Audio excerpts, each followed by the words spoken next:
I'll talk about TIP, The four TIPT. elements. And then we have air, which is regulating your breathing. Okay na? Okay, thank you, Jan. So, thank you. Next. So, you regulate your breathing. Water, you refresh your mind. Passageway that Literally connects drinking the water, nasal being and in oral water, being in cavities the to the beach, larynx and listening to esophagus. water.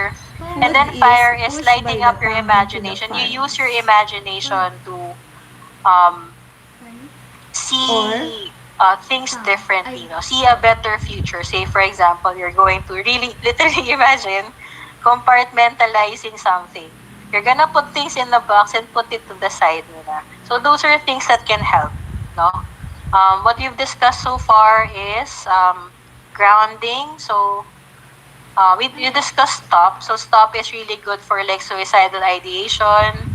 For NSSI, sorry, non-suicidal self-injury or self-harm, self-soothing talaga siya. Mas senses siya. So instead of like cutting, ganyan, or hitting your head, you're going to take a warm bath, you're gonna cuddle with a pet, you're gonna eat chocolate. So next, something na senses talaga na nakaka-soothe. muscular With tube that serve trauma, as a passageway grounding between the muna, pharynx and the grounding in the stomach. moment. So 5, 4, 3, 2, 1, which is 5 things you can see, 4 things you can hear, 3 things you can touch, 2 things you can smell, one thing you can taste. Next, If receives medyo food from mahirap the yon, esophagus, grounding, tell me everything that's color located in the brown. upper left of the Ganon. And then abdomen. tell me everything that's color white. Ganun siya, you're gonna help someone feel grounded. Ako yung weird na grounding thing ko is like, iniisip ko lahat ng gas, iniisip ko lahat ng gas station, tapos iniisip ko siya, nire-enumerate ko siya. Ewan ko, yun yung grounding ko. Anyway, so sarili-sarili naman yan. Tapos, anxiety is tip. I think hindi ko pala ito na-discuss. But yeah, so anxiety tip, it could be the progressive muscle relaxation. So, I think i-include ko naman yung mga to sa Food from the handouts. Let me know esophagus na lang kung hindi ko siya na-include. But, finishes the process of these digestion are by some things we absorbing can the do to nutrients help and passing those on the different residue to the situations. large intestine. So we have stop. We discussed stop. We discussed rain kanina. So when things are overwhelming, recognize the event and the emotion. Accept it. Investigate why it's happening. And non-identification. You are Takes not the leftover emotion. You are not water the event. and And these nutrients will from pass. the residue coming from the small We intestine. did progressive muscle relaxation. Again, good Most of the for residue is waste, anger, which is ready to be anxiety, disposed of as um, feces by the large intestine. trauma, ganyan. And then we Next, have dip. So dip is temporary storage good area for for feces. Last stop before the anxiety feces attacks. is eliminated. And dito yung paired muscle relaxation, guys. So the other ones are temperature, intense exercise, and pace breathing. So we did a little bit of pace breathing sa stop. Pero when someone's Temporary going through storage, anxiety, get them cold water, make them hold opening an of the ice cube, alimentary canal parang where the punta sila sa feces exits to aircon. the body. Yung usual Alam mo yung is, feces, tae. try nyo na naka-ready, may ice pack sa Second sa page. freezer, babalutan nyo ng towel, you're Study gonna mo give it, muna. lalagay nila sa neck I-check nila. ko ba Usually, yun? or like, maghugas ka lang ng mukha. Ganon, pampakalma. And then, say for example, sobrang intense nung anxiety, and you feel like it's very physical. So, intense exercise, mag-jumping jacks ka dyan. Yun. And minsan iniisip mo pa lang, okay, mag-jumping jacks ako, matatawa na lang ako, tapos mawawala anxiety. So, these are things that can help with stabilization and grounding. Syempre, if full-blown anxiety attack na, the person can barely breathe, nangihina na sila, it's taking all of their energy, you can't do these things. Mostly paced breathing ka na lang and paired muscle relaxation. Okay? Does that make sense? Second page. Yes, valid mag-workout sa gym, pampalabas ng stress and anxiety. Yes. Actually, sobrang daming benefits ng exercise na dapat ginagawa ko na talaga. Kasi, para siyang anxiety attack pero safe. No? So, it has all the same components. Faster heart rate, parang breathing, ganyan, expending energy, ganyan. So, exercise helps. Any form of movement helps, especially with anxiety.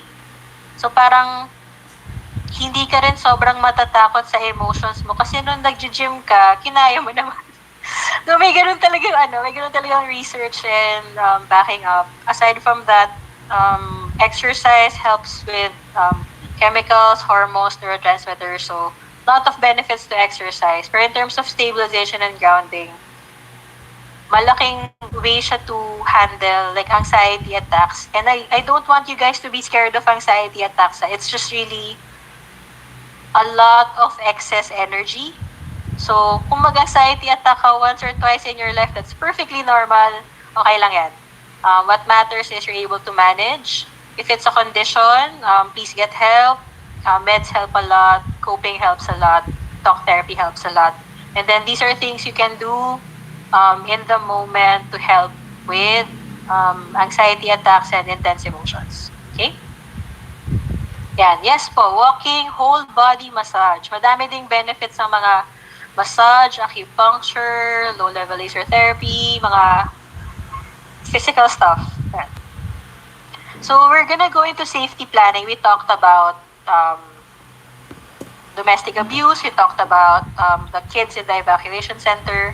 And so always assess the immediate environment, damaged buildings, unstable structures, fire, aggressive behavior, self-harm, cuts, bruises, and then basic needs. Do they need food, water, shelter, sleep? May important lang sleep, clothing, medical attention. Identify the triggers and warning signs. Remember niyo yung components of a traumatic memory. Okay? So, what are the situations that make this happen? This could be social situations. What are the emotions that trigger this? So, feeling hopeless, feeling like they can't control things, so much anger, so much sadness. Cognitive triggers, yung parang negative beliefs na parang I'm worthless, ganyan, or I'm not good enough, I can't do it. Collaborative process. So, it has to be a collaborative process. When you're doing psychological first aid, you have to work with the person to identify their triggers and see what works for them. Okay? More on safety planning. Remember mental fitness din, no? Coping strategies and support. So we have to develop this. We talked about parang some of the coping strategies kanina. Those are more parang in the moment things you can do, but the more you apply it, the easier it gets. And as psychological first aiders, what you apply is what you'll do for the other person. So, kung mahilig ka mag-order ng Grab, most likely yun din ang i-offer mo to someone in distress. Do you want me to order food for you? What do you want? I can order for you. Okay, order kita ng ice cream. Kung gano'n, no, you work with your strengths as well, no? Whatever helps you could be something that could also help them. No, and for the severe situations naman, we talked about a few things that can help. Pero with the other times na it's not as intense or it's not as parang life-threatening, ganyan. Whatever you apply to yourself is most likely what you'll do for other person. Check if it helps. If not, try other things. No? It's better still to do something than nothing. Support networks, develop your relationship with your family, your friends, build your mental health professionals na network, know your crisis hotlines, and create a list of contacts and resources. So usually nasa wallet na yan, okay? More on safety planning. This is reducing access to lethal means. No, we talked about the pills going in the drawer, clothes in the drawer, and so some of them would be securing the medications. Kung kaya i-flush sa toilet, better kasi that can be replaced naman. You can remove the weapons. That's a big factor. You can call 911 for someone to go there. You can ask the building security to go to this person. Safe place, you help find them a safe place if necessary. If you need to book them a hotel, go for it. Professional help, emphasize the need for professional help. I'll discuss how to convince someone of professional help. And review and ongoing support. So regularly review the safety plans. No, it's going to change. The people in your life will also change. So you'll have to update those emergency contacts.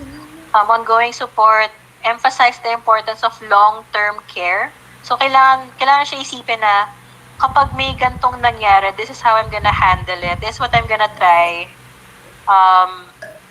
These are the people that I'm going to talk to. So say for example, I want to cut myself. This is what I'm gonna do first. I'm gonna eat. I'm gonna sleep. I'm gonna get ice and put that ice on my wrist. I'm going to draw. I'm going to call my friend, call my sister, call my cousin. So talagang naka-itemize what you're gonna do in those situations that you need help. And then you have your referral to professionals. So connect individuals with appropriate resources. When you have suicidal ideation, there are times when the mental health professionals will ask you to make a contract. Literally, you will sign that contract to not harm yourself, to contact this and this and this emergency contact before anything else, and that they are allowed to act on